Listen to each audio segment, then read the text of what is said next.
potete parlarci di voi e di come siete arrivati a creare Canz Architetti? Noi abbiamo iniziato la nostra collaborazione professionale nel 2014 e dopo 2 esperienze lavorative, entrambe come architetti, ma separate e abbastanza diverse. Io ho lavorato sempre molto più con il residenziale, con l'edilizia residenziale, quindi dalla costruzione della casa agli interni, mentre Mauro ha lavorato molto di più con Gli interni commerciali interni soprattutto. commerciali e più anche col design. Sì, un po'. qualcosina anche col design, iniziando diciamo a disegnare qualche oggetto per qualche azienda, molto poco, perché non è un ambito molto facile comunque. Sì, così.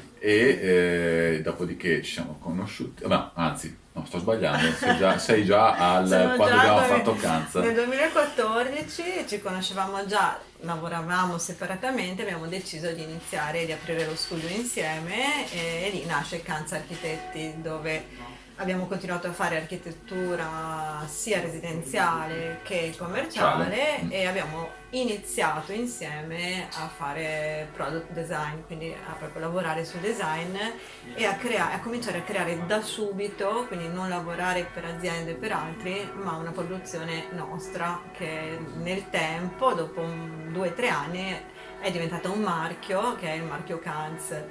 I primi anni abbiamo iniziato stabilendo delle relazioni, cioè costruendo delle relazioni con gli artigiani con cui abbiamo lavorato e con cui lavoriamo ancora. Ed è stata la parte, sì, proprio l'inizio, diciamo, la parte più importante, quella proprio di trovare qualcuno con cui costruire insieme una storia lavorativa proprio.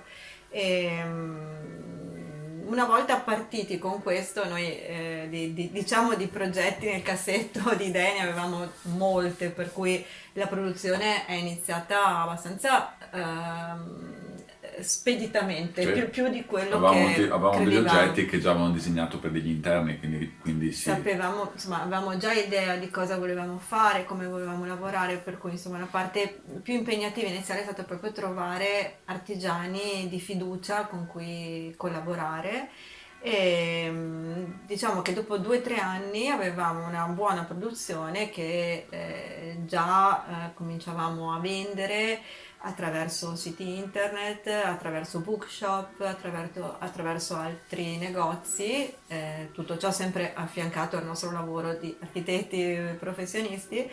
E nel 2017 abbiamo deciso di aprire uno showroom a Venezia perché insomma era il passo naturale successivo.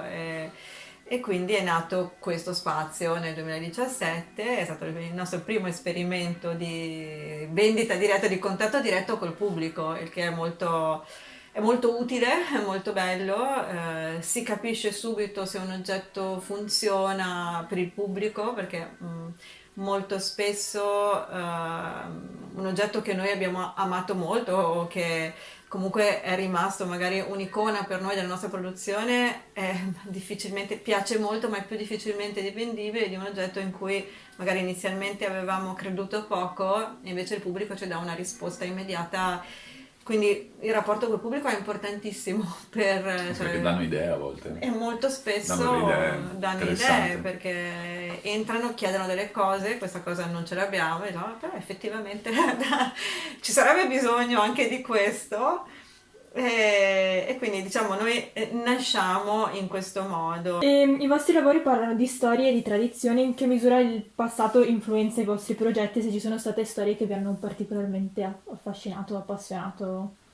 Noi lavoriamo con materiali che sono diciamo, i materiali classici, il vetro, il legno, la ceramica e il dialogo col passato è fondamentale, nel senso che noi siamo fermamente convinti che si possa fare sperimentazione ancora su questi materiali, c'è ancora modo, c'è ancora possibilità di così o introdurre cose nuove per vedere cosa succede, oppure vedere le vecchie e osservare, conoscendo le vecchie, il modo classico di produrre e metterci la parte, diciamo, quella di sperimentazione, quindi sfruttare il passato per fare qualcosa di nuovo.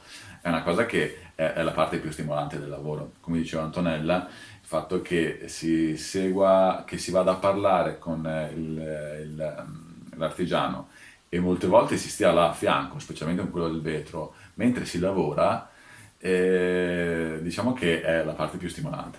Facciamo un esempio. Il primissimo progetto nostro è questa caraffa, che è la caraffa Take.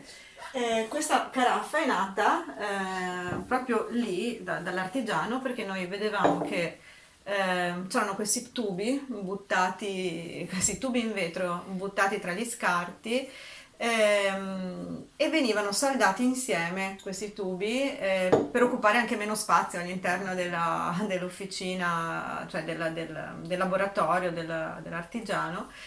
Ed erano molto belli in realtà queste saldature venute male, eccetera.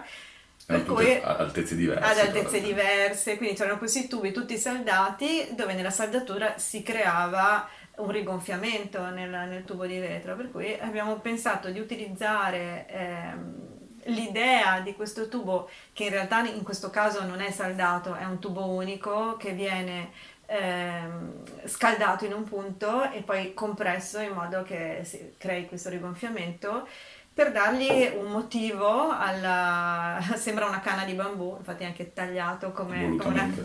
quindi si versa come versano le fontane fatte con le canne di bambù, eccetera.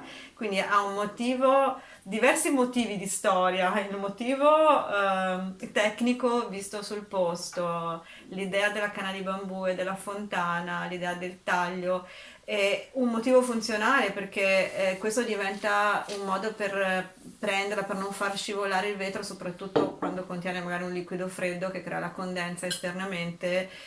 La bottiglia a volte ti scivola dalle mani, e invece questo tiene la salda, la presa del tubo, e anche segna la quantità, perché poi abbiamo inserito queste pieghe ogni 25 centilitri, per cui è una bottiglia da 75 fino a qui crea il mezzo litro, e quindi diciamo che c'è una storia, un riferimento sia di tipo, di tipo lavorativo, cioè il tipo di lavorazione, un riferimento storico, e soprattutto alla fine c'è un elemento funzionale, perché in genere cerchiamo in tutte le cose che facciamo di non avere solamente di non dare solo una valenza estetica all'oggetto, ma di aggiungergli qualcosa in più, quindi questo, che forse questo step forward, questa cosa di andare un po' avanti, cioè perché è fatto così, non solamente perché c'è un motivo estetico, non solamente perché comunque nell'immaginario di chiunque subito vedi la canna di bambù, infatti il nome Take in giapponese è canna di Sì. bambù,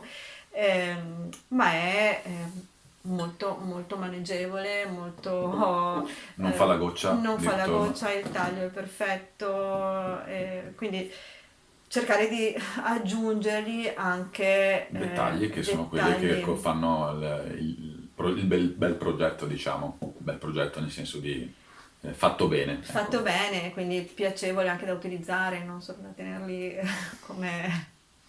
un'altra cosa che mi viene in mente come storia, tradizione riutilizzata e in modo diverso è per esempio questo progetto qui, che è questo l'idea parte dagli stampi in legno che si usano a Murano per soffiare il vetro all'interno, che però sono stampi divisi a metà, e quindi poi vengono uniti insieme. Quando si soffia il vetro, poi una volta soffiato lo stampo si apre e viene riutilizzato un tot di volte fino a che è possibile riutilizzarlo, fino a che non si rovina, per fare altri oggetti uguali.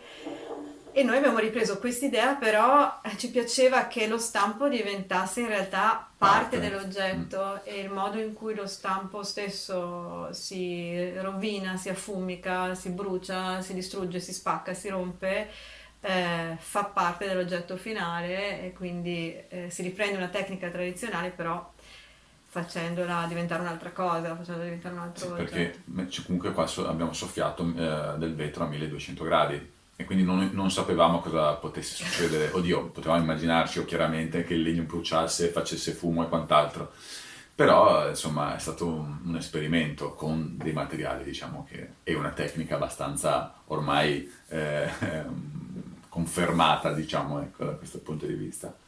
Quindi il rapporto col passato è necessario, non dal punto di vista stilistico, ma proprio quello del dobbiamo capire cosa c'è stato prima per poter andare avanti, conoscere regole per, come si dice, per superarle, superarle. ecco. E poi credo che sia anche importante per l'utente finale o per il pubblico, insomma, avere comunque dei riferimenti anche inconsci. Quindi questo oggetto comunque attrae perché si capisce che questo è uno stampo e la gente vuole sapere di più, vuole capire di più perché c'è ancora, perché dentro c'è vetro, posso metterci l'acqua, quindi c'è comunque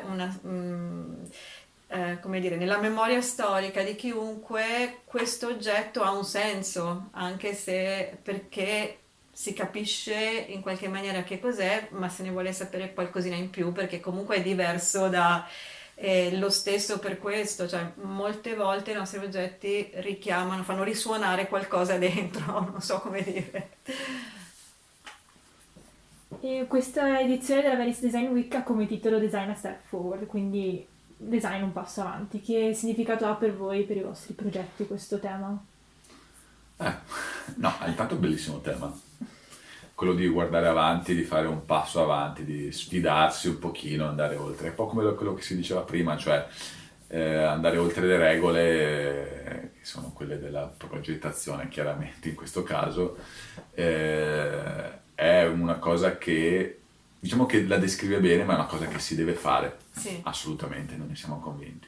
La sperimentazione è prima cosa. No, magari sperimentazione che si vede relativamente in una caraffa, la conosciamo più noi, ce ne rendiamo conto, eccetera. Però, adesso dire caraffa o qualcos'altro. Però sì, il fatto di non fermarsi mai a un bel disegno e basta. Sì, cercare di aggiungere che sia una sedia, che sia una caraffa, cercare di aggiungere qualcosa all'oggetto, cioè questo fare un passo avanti, appunto, non deve essere solo un bel disegno, deve avere un motivo quel disegno che non è soltanto estetico, secondo noi, non, sì, quello che Sì, può essere anche una cosa legata necessariamente soltanto alla produzione. È molto bello a volte parlare con qualcuno che sta facendo qualcosa. Ah, effettivamente, però, se noi facciamo in questo modo, risparmiamo sia economicamente che magari di impegno lavorativo che materiale e abbiamo lo stesso risultato. sì, Quindi alla certo. fine il cliente finale non lo percepisce. Però dietro c'è un lavoro invece dove Però magari lo si è fatto un passo in percepisce. avanti, ecco, in questo senso. Ecco, per esempio, per riuscire a dare qualità al giusto prezzo, anche questo è perché noi non siamo degli artisti che fanno l'opera d'arte e che non ha prezzo, no? Senza limiti. Senza limiti di prezzo, il limite è quello della valutazione del mercato in quel momento. Facciamo degli oggetti che la gente ha voglia di portarsi a casa, di utilizzare e sono di qualità sia artigianale che di qualità progettuale.